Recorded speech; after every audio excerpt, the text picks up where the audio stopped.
This conference will now be recorded. All right, a little bit of housekeeping, please, for those who are attending this meeting.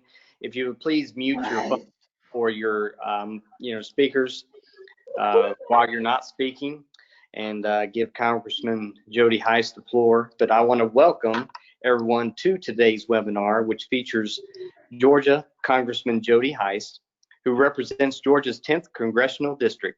He's an Atlanta native and was raised in Tucker, Georgia. He and his wife of over 30 years, Dee Dee, reside in Greene County and have 2 daughters and 4 grandchildren. Prior to taking office, Congressman Hice served as a pastor in 3 Georgia counties for almost 25 years. He served as professor of preaching at Luther Rice Seminary and as the first vice president of the Georgia Baptist Convention from 2004 to 2005. After leading a legal battle to display the 10 Commandments in a local courthouse in 2003, Congressman Hice launched a conservative talk radio program. As the host of the Jody Hice Show, he reached 400 stations daily until being elected in 2014.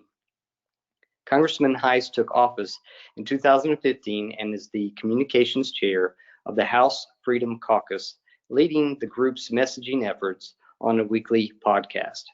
He serves on the House, leading the group's on the House Committee on Oversight and Reform, where he is the ranking member of the Subcommittee on National Security, and the House Natural Resources Committee. We are so very fortunate to have him conducting the session for us today. Thank you, Congressman Hice, for taking your time to join us, and I now would like to turn it over to you. Thank you, sir. Well, thank you very much. Can you see me and hear me okay? We can. Hey, good. I don't know what, while you were talking, this thing started doing some funky stuff here, and I'm not exactly sure what all I've got going on. I'm not the most technologically savvy person in the country, that's for sure. But listen, I want to thank you and thank everyone who's joining the call today. That you do is extremely important to our state and our country as a whole, and particularly now more than ever before, as America is trying to reopen. I think the work that each of you do is absolutely critical. I mean, this is an industry that leads the way in terms of the economic well-being of our country, and so I just want to say thank you for that. I really want to get to your questions and your issues. That's really most important to me, but I will give you a few little updates as to what's happening in Washington, or what's not happening in Washington might be a better way of stating it at this point. You pretty well have seen Washington, at least in the House, is not functioning very well right now. Speaker Pelosi is not, we're just not having hearings. I was up there last week for a hearing, but most people were not. I was there with just like 4 others out of a hearing consisting of probably should have been about 35 people or so there. And instead there were 4 of us, and we had a remote hearing that is just not the way, in my opinion, that we need to be doing the people's business. Technology doesn't always work properly, and it's just hard to have debate and eye-to-eye contact and get in there and kind of wrestle through issues and all that sort of stuff. And of course, a bill to implement proxy voting was passed a couple of weeks ago. So now we have a lot of members not even showing up for votes.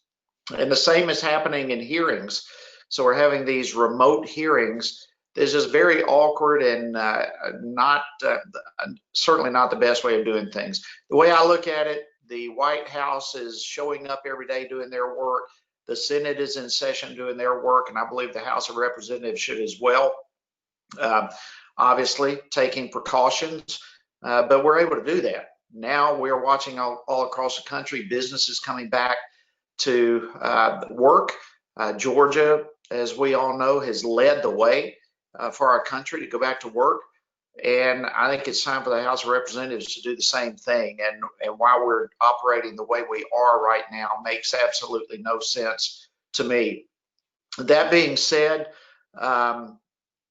it's good to see the economy beginning to rebound. I believe we are going to face a genuine possibility of a V-shaped recovery rather than an elongated U-type recovery. I think we're going to bounce back quickly. As you all saw last month, we had 2.5 million new jobs added. That's fantastic start to what needs to occur. That broke the professional experts modeling by about 10 million. They expected another 7.5 million drop and 7.5 million additional losses in jobs. Instead, we had 2.5 million new jobs created. So they only missed it by 10 million, which, you know, when you look at this from the very beginning, every model we had has been wrong. And why we continue to rely upon these erroneous models to make extremely important decisions is it causes me certainly to scratch my head. How can these models be so wrong on major issues out of which decisions are made that impact not only individual families and individual businesses, but our entire nation impacted based upon models that have just been false and erroneous from the get-go. So they missed it again, and I think they're going to continue to miss it as it relates to the economy coming back. I think we're going to have a strong comeback. People need to get back to work. People want to get back to work, and they can do so safely.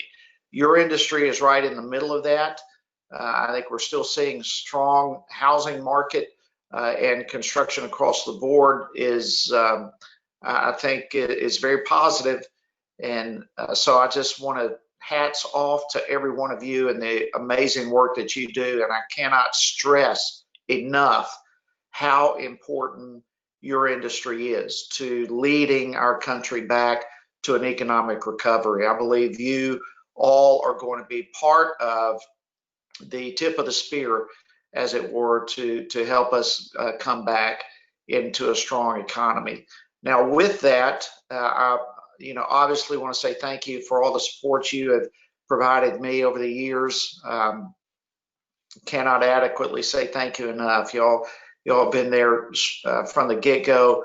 And of course, coming from a construction family, very, very familiar with what you go through, what you deal with, and the hurdles, the regulations, all the stuff that we've worked really hard to try to minimize the burdensome regs that you've had to deal with on a day in, day out basis. And hopefully we're going to be able to continue helping in that regard. Certainly as the economy bounces back, I think we're going to be able to continue that type of assistance. But I know that you have some questions, you have some comments. I'm sure that there are some specific points of legislation that you want to make sure are on my radar, and I want to make sure they're on my radar as well. So I actually have my little notepad here to take some notes as we open it up with this, and you share with me some of the items of interest and concern that you have. So why don't we do that? I'll just toss it back in your court, and if you will, just lead us in some time of Q&A, and y'all sharing with me some of the things that are important to you. Thank you. Congressman, we appreciate you being here. One question that we did have was support for HR 6646, which is Fund Career and Technical Education, Workforce Development. Okay. Yeah, I can tell you a little bit about what I know about that. Is that Bobby Scott's bill? I am not the right person to ask about that. I think Bobby Scott. Bottom line, I can tell you this. There's not a whole lot of Republican support for the Bobby Scott bill. All of us obviously are majorly supportive of career training, workforce development, those types of things. But to put a cookie size cutter coming from the federal government across the entire nation is just not the way to go about this. Fortunately for us, Georgia has been leading the way on workforce development and training, technical schools, all this type of thing has been extremely helpful in Georgia. And I'm sure I don't have to tell any of you on the call this, but that is precisely why Georgia has been the #1 place in the country in which to do business for 7 years in a row now. because Georgia is leading the way in workforce development and training and technical colleges, and even in high school level and all that type of training that we have already implemented in the state. So I am for all the training that we can get and workforce development. I'm not at all convinced that the best way of going to that is to spend billions of additional dollars and let the federal government tell everybody in the country, every state, every locality, every school, every institution, what's best for them to develop for workforce. I think that's best done on the state level, local level, and school levels. And so that is really where I'm coming from with this. And I think the majority of Republicans support that basic view. So again, we're doing good in Georgia with that. In fact, we're leading the country. I'd like for us to continue doing that, but I think the state is best equipped to do it than is the federal government. So that's a little bit of what I can tell you as to the Bobby Scott bill and where I stand on that one. Thank you, Congressman. I think the key here is, as long as you know that that's an important issue for us and you work with us to try to find a way to solve it, then we're happy. Absolutely. Look, we're all on the same page on that. I mean, I think all of us know at the end of the day, very few things work really good when it's a bunch of bureaucrats in Washington trying to dictate. I mean, look, you don't have home builders in Washington, not very many of them. And yet they're going to tell you what you need, and they're going to instruct people how to best train and be equipped. The best way to do that is the closer to home, the better we're going to be. And so, listen, I look forward to working with you on that issue. I just get really nervous when we get the federal government dictating. When you have that, you're just going to have more regulations, you're going to have more requirements, you're going to have more hoops to jump through across the board. And I'm not real comfortable that that is the best way to go about workforce development and training for careers. I think we working together can develop a much more efficient and effective process to get the job done that we all want to get done. Well, that is a wonderful segue into our next subject, which has to do with building codes. And there's been a push lately to get U.S. Department of Energy involved in energy codes around the country, which we are very heavily opposed to. And you're probably familiar with Portman-Shaheen Amendment to Senate Bill 2657. And we hope you'd feel the same way about that. Any sort of federal involvement mandates into the building code process. Yeah, absolutely. Totally on board with you on that as well. I mean, it's the same basic principle that I just shared a moment ago would certainly apply to this as well. So yeah, you said that was Senate Bill 2657? Yes, Congressman, 2657. Okay. I'll do a little more research on that. I don't think that has been introduced in the House yet. It must still be a Senate bill, but I will definitely follow up on it and get keep that on my radar. Do you know if it's been dropped in the House? I do not. I think that's one of the things that's been caught up in all of the mess of the recent couple of months. It's probably behind schedule, so I don't know where it is, but I don't know that you guys have had a chance to see it yet. So. Okay. All right. We'll find out. Another one that I've got on my list here is HR 6745, Waters of the U.S. rule. I think we just got some much improved version of those rules issued. So Hey, listen, we've been fighting tooth and nail on this WOTUS, Waters of the U.S. for at least a couple of years now. Water does not belong, and raindrops do not belong to the federal government.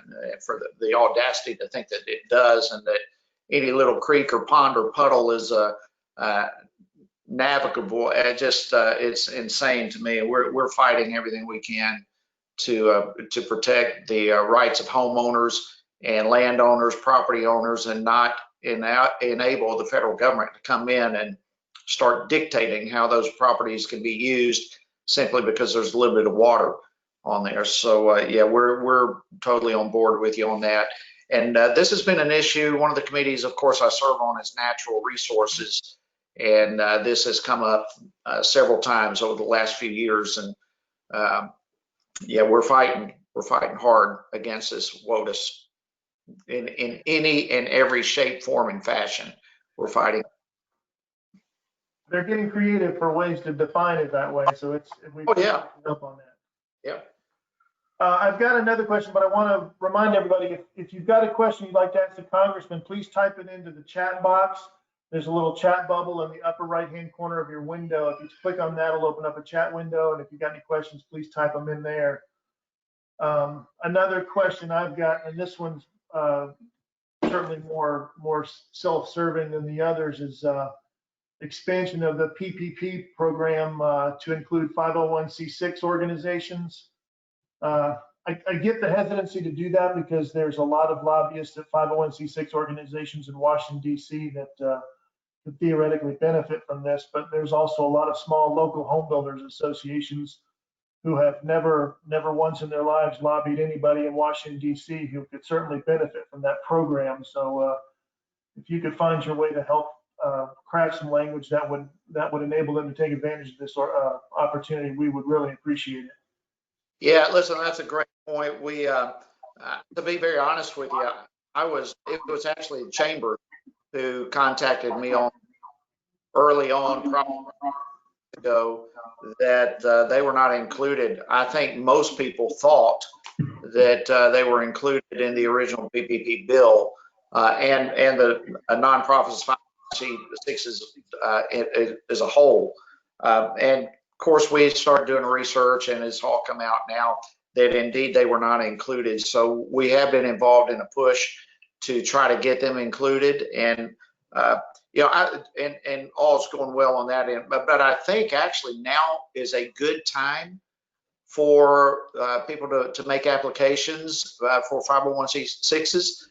We've got, and I'm going off the top of my head now, the PPP, of course, has been very successful. Payroll protection plan has been very successful, and there's it seems like there was like $400 billion that was set aside to help small businesses in the PPP. There is, if memory serves me, there's I know it's over 100 billion. I'm thinking in my mind like 160 billion left that was not spent after we came back and put some more money into that fund.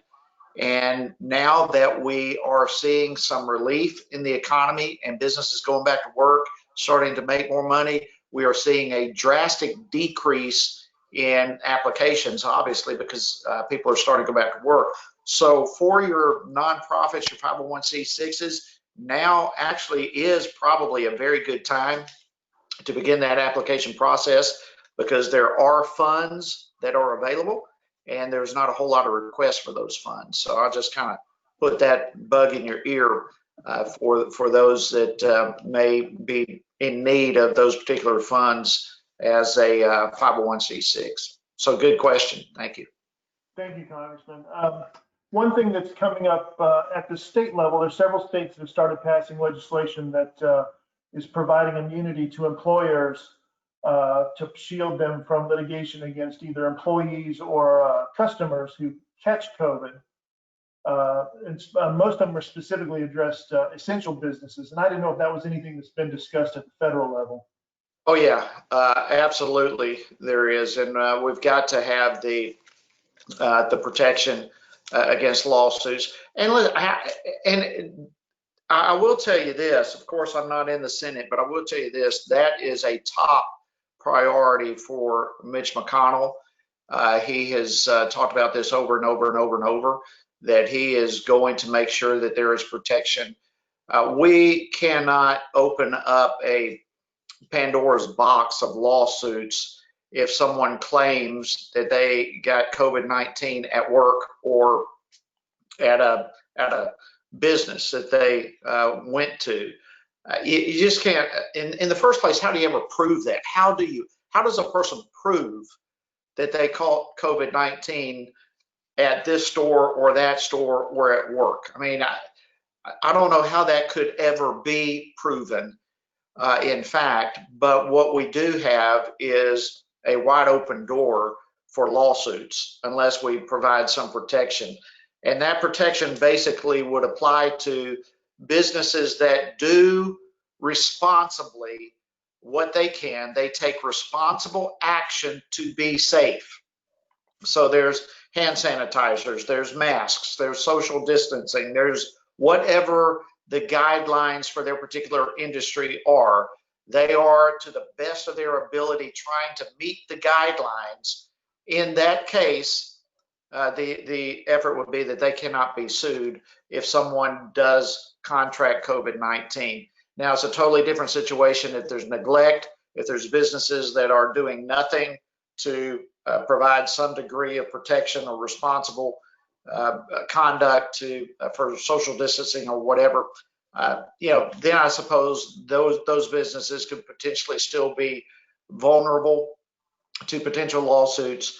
But we are aggressively trying to put in and codify protections against those businesses and so forth that are making reasonable steps to follow the guidelines to be safe, that they could not be sued, that they would be protected. So I think that's going to happen. I feel very confident that that bill will get across the finish line.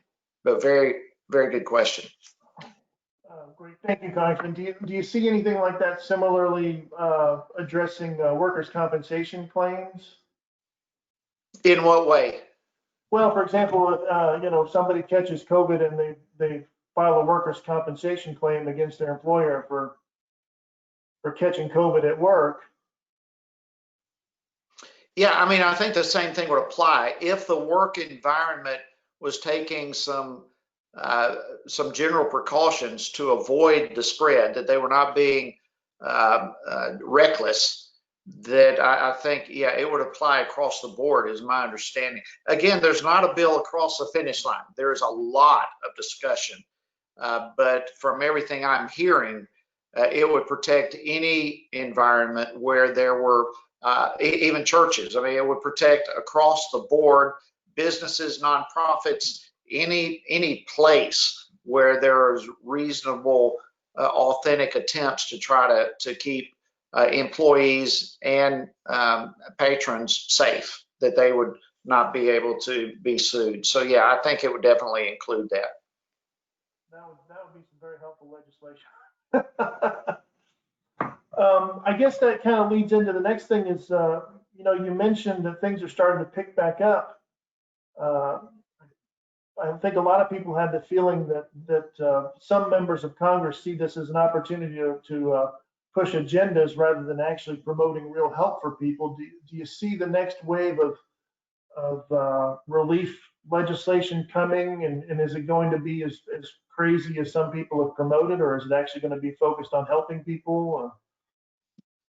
It's so unfortunate that there really is, and I know we have all kinds of different, probably different political persuasions joining this call and the conference here. And, I don't want to throw people under the bus just for throwing people under the bus, but the reality is reality. I mean, Speaker Pelosi has been adamant that, I mean, look, with everything that they've tried to put into these bills, most everything, have been filled with agenda items to try to push their agenda forward.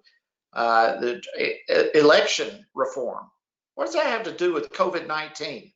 Why are we trying to change election laws in this? Postal reform, giving money to the National Endowments for the Arts and the Kennedy Center. I mean, there's been a host of things, and unfortunately, that is the purpose. We've all heard, I believe it was Rahm Emanuel several years ago made this comment, never to let a good crisis go to waste, but to use the crisis to advance your political agenda. And the Speaker Pelosi and the Democrats have taken that ownership of that philosophy.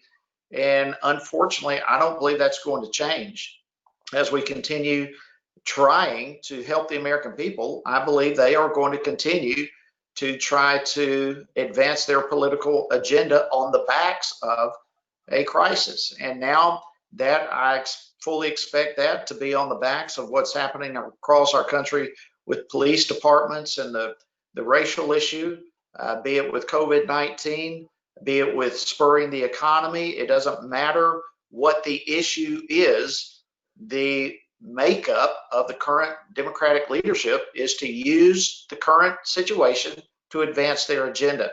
So I don't believe that philosophy is going to leave at all. I think that is top priority for them. It has been. I think it's going to continue to do so. And so, I mean, that's an unfortunate answer, but I believe that's the reality that we're currently living in. Thank you. Well, all we can ask for is your honest opinion, and we're grateful that you give it to us. So thank you. I think one thing that it hasn't impacted us directly, but indirectly, in the sense that it's hurting the overall job market. Do you think the $600 additional funding for workers' comp for unemployment benefits will be allowed to expire? I think the end of July. I hope so. You know, that's there are some places in the country that may actually work and benefit for the good. But, you know, you have places, region like the Southeast, for example, that kind of extra $600, people frequently make more money staying at home and not working than they do by going to work. And that has become an enormous problem. We have battled Treasury on this over and over and over and over, and they're getting it. They understand. Currently, that program is set to expire in the end of July.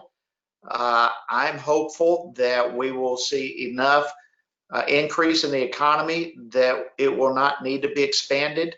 And if it does need to be expanded, it needs to be expanded with modifications to the extent that you cannot make more money by staying at home and not working.